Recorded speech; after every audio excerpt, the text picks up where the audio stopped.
बिहान एक बार कई सालों के बाद बस से अपने घर जाता है, जो कि एक विवेकपुर नाम के गांव में था। फिर आधे रास्ते से वो पैदल ही जाता है, जो कि एक जंगल के रास्ते से गुजरता था। फिर रास्ते में बिहान कुएं के पास पानी पीने को रुकता है। अरे, ये कुआं तो सूखा है। फिर बिहान पेड़ के नीचे कुछ देर बैठ जाता है। तभी वहाँ एक आदमी आता है, जिसके हाथ में पानी का बॉटल होता है। क्या तुम्हें प्यास लगी है? ये लो, मेरे बोतल से पानी पी लो।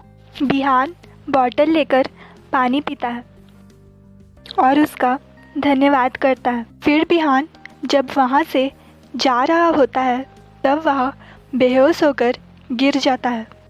और दूसरी तरफ विवेकपुर गांव में बिहान की माँ उसका इंतज़ार करती रहती है और इंतज़ार करते करते रात हो जाता है। कितनी रात हो गई है, बिहान अब तक आया क्यों नहीं है?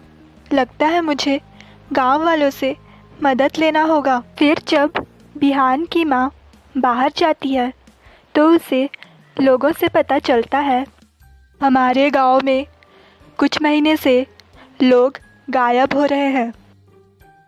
हाँ, जो भी शहर जाता है वो बीच रास्ते में खो जाता है। लगता है तुम्हारा बेटा भी उसी रास्ते में खो गया होगा। ये बात सुनकर बिहान की माँ बहुत परेशान हो जाती है। मुझे विश्वास है कि मेरा बेटा वापस आएगा। बिहान जब अपना आँख खोलता है, तो वो अपने आप को एक गुफा में पाता है। वहाँ बहुत से लोग होते हैं। अरे, मैं यहाँ कैसे आया? तुमको यहाँ लाया गया है एक आदमी के द्वारा, हमसे यहाँ काम करवाने के लिए। कैसा काम? इस गुफा में खजाना होने का पता चला है, इसलिए वो आदमी और उसके लोग हमें यहाँ बंधक बनाकर लाए हैं और हमें यहाँ खुदाई करवाया जाता है। ये बात सुनकर बिहान समझ जाता है कि उसे यहाँ वही आदमी लेके आया है जिसने उसे पानी दिया था, और वो पानी पी के वो बेहोश हो गया था।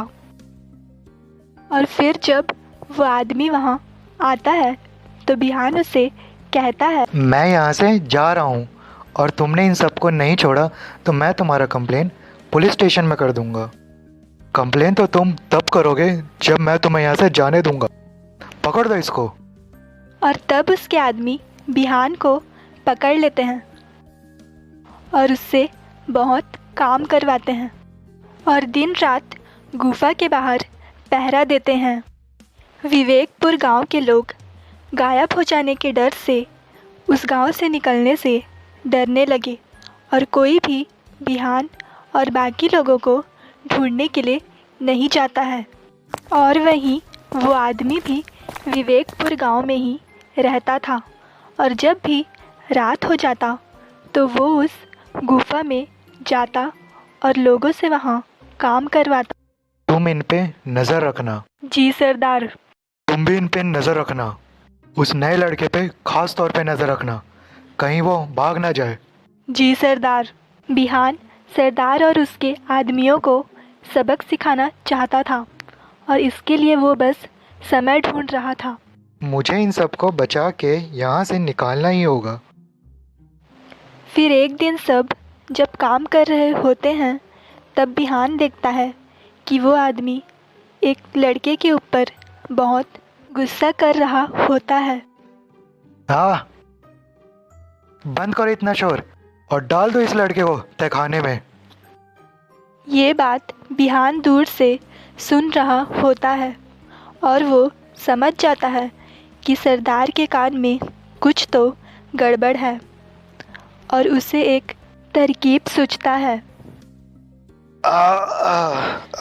फिर दूसरे दिन बिहान पेड़ दर्द होने का नाटक करता है, और उसकी आवाज़ सुनकर दोनों आदमी उसके पास आते हैं और उससे पूछते हैं कि तुम्हें क्या हुआ है।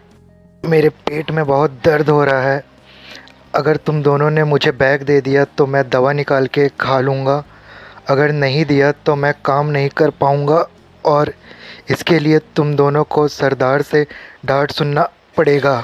इस बात से डर कर वो दोनों बिहान को उसका बैग वापस कर देते हैं और जैसे ही वो दोनों वहाँ से जाते हैं, बिहान अपना माउथ ऑर्गन निकाल लेता है और इतने ज़ोर से बजाता है कि सरदार उसकी आवाज़ से परेशान हो जाता है। और दूसरी तरफ सरदार का आवाज़ सुनकर उसके आदमी उसकी तरफ आते हैं, लेकिन जैसे ही वो आ रहे होते हैं तभी सब लोग उनको घेर लेते हैं और लोग उनकी पिटाई करने वाले होते हैं। तभी वो दोनों उनसे माफ़ी मांगने लगते हैं और छोड़ देने को कहते हैं। तो इस तरह से बिहान सब लोगों के साथ मिलकर सरदार और उसके आदमियों को सबक सिखाता है और उन्हें जेल भिजवा देता है। और बिहान सब लोगों के साथ मिलकर अपने गांव पहुंचता है और वहां जाके वो अपनी माँ से मिलता है और उसकी माँ उसे देखकर बहुत खुश होती है और उसे शाबाशी देती है।